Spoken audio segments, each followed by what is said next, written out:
his injury, you guys had won 12-16. You were building momentum before the trade deadline. Reinforcements might have been coming. How do you think that this injury should change the overall direction of the franchise? I'm not talking about that right now. We're just trying to win a game on the road. So there's a lot of time before February 6th. There's a lot of time before the playoffs. I don't need any existential thoughts right now. Coming gets hurt tonight, he's played to the end of the picture recently. Whether or not think he can still fit in as part of what's going on. Exactly what he did. All the minutes that he was out there before he got hurt tonight, just pick and choose the spots when he can attack. He made some great what do you call it, .5 basketball plays where he's swinging it to open man. If he has a one-on-one situation with space, doing what he does to score the basketball. So it's just a tribute to him, just staying ready. I know it's been a while since he played, but the work that he was putting in and understanding how things have drastically changed from one game to the next, he looked good. He looked like he was comfortable out there. Hopefully he's not out too long and can pick up where he left off. Steph, last time I spoke about maybe this time to ask this, but last time I spoke to you, you said you would be interested in coming to the crossover in Seattle at some point. Is there any way to make intentions to be this summer? Potentially. I love JC and everything he's doing, but I don't know my summer schedule yet. What's sort of how would you sort of describe the movie? It was sort of so jarring to see what happened Monday night. And it seemed like that kind of showed maybe too.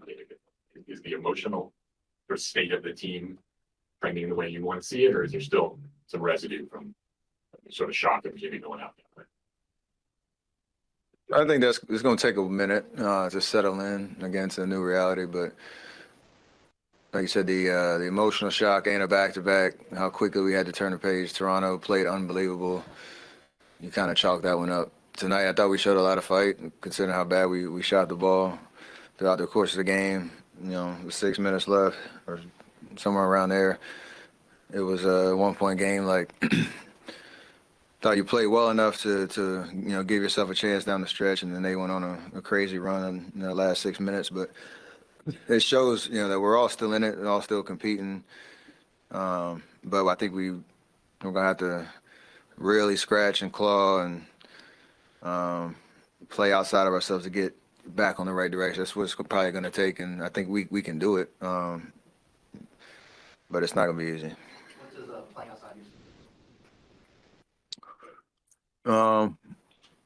Just executing, I don't want to say flawless, but where you check all the boxes. Low turnovers, shooting the ball well, defending at a high level, not giving up offensive rebounds. Pretty much everything we didn't do tonight. Steph, I was writing a story about you love popcorn. I understand you said the Dallas Mavericks have the best popcorn in the NBA. What makes you say that popcorn is the best? There you go. I'm locked in. However they make it, it's fantastic. It's fresh, nice, salty. It's unbelievable. So I had to make sure I got me a to-go bag for sure.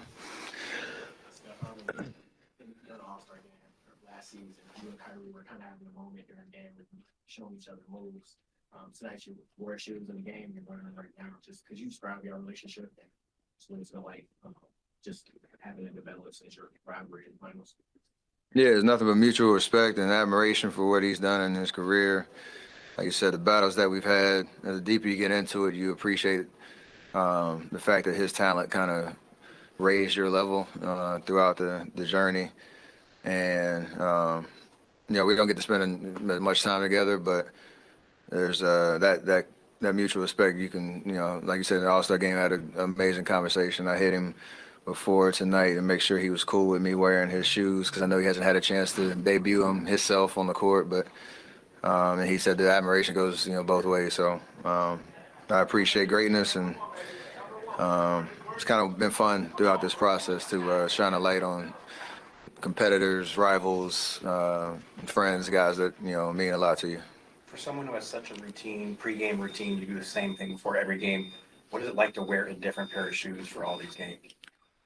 There's a wear testing process before to make sure I know what it's gonna feel like, and that I can, feel good out there and do what I need to do. So I'm not just wearing anything. Well, I say that, and I wore tennis shoes last game, but there's a balance of like the pregame and having fun, and then the end game making sure that I can do what I need to do on the court.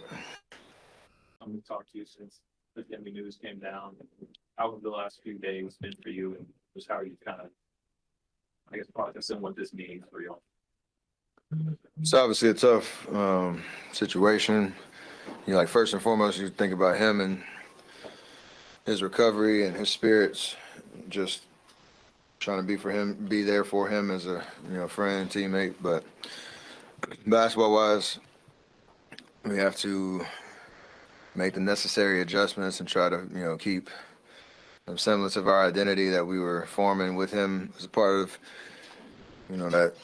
that push. And these last two games have been difficult making that adjustment, but I think emotionally we have to kind of try to move on as fast as possible to not let things spiral the wrong direction. To follow up on that, how do you not let the frustration of everything that overwhelm the rest of the way? Not sure. I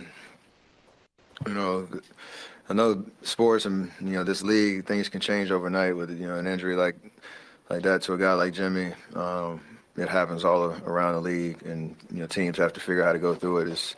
I guess it's just our turn now, and so just the idea of staying competitive together as a unit. This road trip, hopefully we can bounce back and have a night where things go our way and we start to feel good about ourselves. But it's no secret. This is difficult for everybody trying to accept the reality of what's going on. I mean, what's your call? Y'all can still win in the way you want to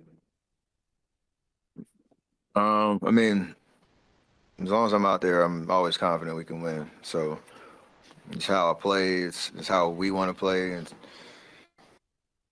until proven otherwise, you have to carry that mentality. That's just what this league requires. It's not really fair to try to project too far down the road because we have work to do right now to answer the call of what this team, without Jimmy, needs to do to win. How much burden do Jimmy have offensively? Well, tonight was different just because we struggled to make shots, and you kind of have to force the issue a little bit when that happens. But overall, like, it feels the same as usual. I don't think I came out with any other intentions or different intentions than I do, or have this entire season. It was a rough patch early, and we tried to get through it. And there was times where I felt like I had to try and take some shots that were, a little aggressive.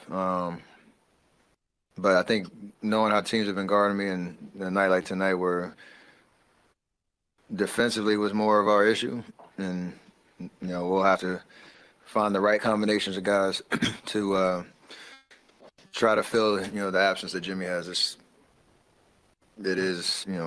a big hole for sure. Before Jimmy